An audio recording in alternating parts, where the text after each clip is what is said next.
नमस्कार मंडळी, रुचकर सूपमध्ये आपल्या सर्वांचं खूप खूप स्वागत आहे. काही दिवसांपूर्वी मी चॅनलवरती मसाला बनाना चिप्स हा व्हिडिओ अपलोड केला होता आणि आज मी तुमच्यासाठी घेऊन आलेली आहे प्लेन बनाना चिप्स. एकदम कुरकुरीत मार्केटमधल्यासारखेच. याची चव ना तर एकदम पुड्यातल्यासारखीच लागते. चला तर व्हिडिओला सुरुवात करूया. सर्वात अगोदर मी इथे कच्च्या केळी घेतलेल्या आहेत. 2 दिवस झालं माझ्याकडे ह्या कच्च्या केळी आणून ठेवलेल्या होत्या. काय करू विचार केला आणि म्हणलं चला आपण वेफर्स बनवायला घेऊ. तर मी इथे घेतलेले आहेत 5 ते 7 केळं घेतलेले आहेत. 7 केळीमध्ये एक थोडंसं काळं झालेलं आहे, ते मी बाजूला काढून ठेवलेलं आहे. आणि 6 बनानाचे मी इथे बनाना चिप्स बनवणार आहे. तर त्यासाठी मी इथे 6 बनाना घेतलेले आहेत आणि हे बनाना आपल्याला चाकूच्या साहाय्यानं एकदम अशी लांबसडक धार देऊन सोलून घ्यायचे आहेत. तर काय होतं, एकदम लांबसडक धार दिली ना तर इझी सोलायला जातं. तर अशा प्रकारे बघा मी चाकूच्या साहाय्यानं धार देऊन अंगठ्याच्या साहाय्यानं आपला बनाना सोलून घेतलेला आहे. तर इथे आपल्याला असेच सर्व बनाना सोलून घ्यायचे आहेत. सर्वात अगोदर आपल्याला बनाना वेफर्स बनवण्यासाठी सगळेच बनाना सोलून वगैरे ठेवायचे नाहीत, कारण सोलून ठेवले की ते काळे पडतात. तर मी 2च बनाना अगोदर सोलून घेतलेले आहेत आणि अगोदर मी 2चेच बनाना वेफर्स बनवणार आहे. तर त्यासाठी मी अगोदर 2 बनाना सोलून झाले की एका वाटीमध्ये आपल्या बनानामध्ये मीठ घालण्यासाठी थोडंसं पाणी बनवून घेतलेलं आहे. तर हे पाणी बनवण्यासाठी मी इथे 2-3 चमचे थोडंसं पाणी घेतलेलं आहे, अर्ध्या वाटीला थोडं कमी. आणि यामध्ये घालणार आहे पाव चमचा इतकं मीठ. आणि मीठ एकदम ढवळून मी या पाण्यामध्ये मिक्स करून घेणार आहे. तर पाण्यामध्ये मीठ वगैरे मिक्स करून झालं की मी गॅसवरती तेल देखील इथे गरम करायला ठेवलेलं आहे. आणि तेल देखील छान इथे गरम झालेलं आहे, तर चेक करून घेऊया.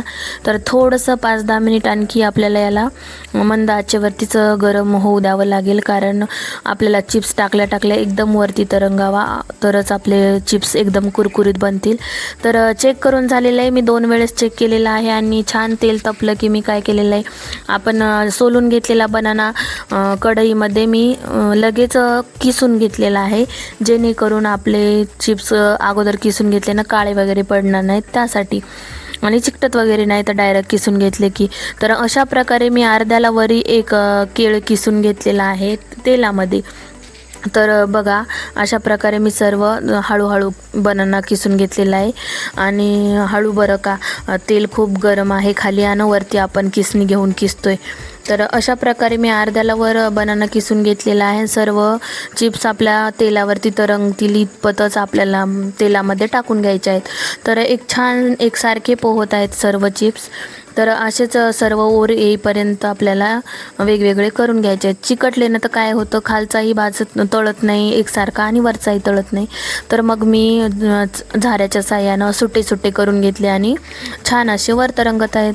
तर सर्व चिप्सला इथे आपल्याला मीठ लावायचं आहे. तर मीठ आपण इथे पाण्यामध्ये घोलवून घेतलं होतं.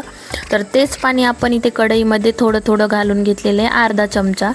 तर अर्धा चमचा पाणी घालून घेतलेलं आहे मिठाचं आणि छान परत एकदा बुडबुडे बंद होईपर्यंत आपले चिप्स तळून घेतलेलं आहे. तर बघा छान तेल शांत होईपर्यंत आपल्याला हे ते चिप्स ना तळून घ्यायचे आहेत. तर चमच्याच्या साहाय्याने मी सर्व मिक्स करून तेल शांत होईपर्यंत पहिली बॅच तळून घेतलेली आहे चिप्सची. तर हे बघा खाली 1-2-2-3 याला चिकटलेले आहेत, तर ते मला सुटे करून घ्यायचे आहेत, जेणेकरून नरम पडणार नाहीत. तर सुटे करून झाले की परत एकदा मिक्स करून छान याला कुरकुरीत होईपर्यंत आपल्याला फ्राय करून घ्यायचं आहे. तर सर्व चिप्स इथे मी एकदम कुरकुरीत आणि कडकडीत होईपर्यंत फ्राय करून घेतलेले आहेत. आणि आणखी मी थोडंसं तेल शांत होईपर्यंत याला असंच तळत ठेवणार आहे. तर इथे आपलं एकदम शांत तेल होईपर्यंत आपण पहिली बॅच तळून घेतलेली आहे. अशा प्रकारे आपण इथे झाऱ्याच्या साह्यानं आता सर्व तेल निथळून चिप्स काढून घेणार आहोत. हे बघा एकदम कुरकुरीत झालेले आहेत. आणि आपल्याला हे वेफर्स काढून घेताना ना जाळीमध्ये किंवा जाळीच्या टोपल्यामध्ये वगैरे आपल्याला काढून घ्यायचे आहे, जेणेकरून आपलं तेल वगैरे सर्व निथळून कुरकुरीत राहतील. आणि नंतरची बॅचनं मी अगोदरच प्लेटमध्ये सर्व चिप्स किसून घेतले होते आणि तेलामध्ये नंतर सोडून घेतले. तुम्हाला हवं असेल तर तुम्ही अगोदर डायरेक्टच तेलामध्ये देखील किसू शकता किंवा अगोदर एका डिशमध्ये किसून नंतर देखील यामध्ये टाकू शकता. तर नंतर टाकताना काय होतं की आपण किसून ठेवल्यामुळे ते एकमेकांना थोडेसे चिकटल्यासारखे होतात आणि टाकायला थोडं अवघड जातं. त्यामुळे तुम्ही डायरेक्ट तळा किंवा तुम्ही अगोदर किसून घेतले आणि नंतर टाकले कढईमध्ये तरी देखील चालतं. तर अशा प्रकारे मी दुसरी बॅच देखील कढईमध्ये टाकून घेतलेली आहे आणि एकमेकांना चिकटलेले सर्व वेफर्सना मी झाऱ्याच्या साहाय्यानं सुटे करत आहे. तर सर्व आपले वेफर्स सुटे करून झाले की परत एकदा मी शांत होईपर्यंत याला तळून घेतलेलं आहे आणि यामध्ये देखील मी मिठाचं पाणी टाकलेलं आहे बरं का. तर चला अशा प्रकारेच मी सर्व वेफर्स बनवून घेतलेले आहेत आणि रिझल्ट तुमच्यासमोर आहेत. झाऱ्यामध्ये तर एकदम कडकडीत आणि कुरकुरीतच दिसत आहेत. तर इथं माझे सर्व वेफर्स बनवून झालेले आहेत आणि चला आपण रिझल्ट समोर बघूया. अशा प्रकारे आपले सर्व बनाना चिप्स तळून तयार झालेले आहेत. बघा एकदा वाजवून दाखवते. झालेत की नाही कडकडीत? हे बघा एकदम कडकडीत झालेले आहेत. तर अशा प्रकारे आपल्या इथे सर्व बनाना चिप्स बनवून झालेले आहेत.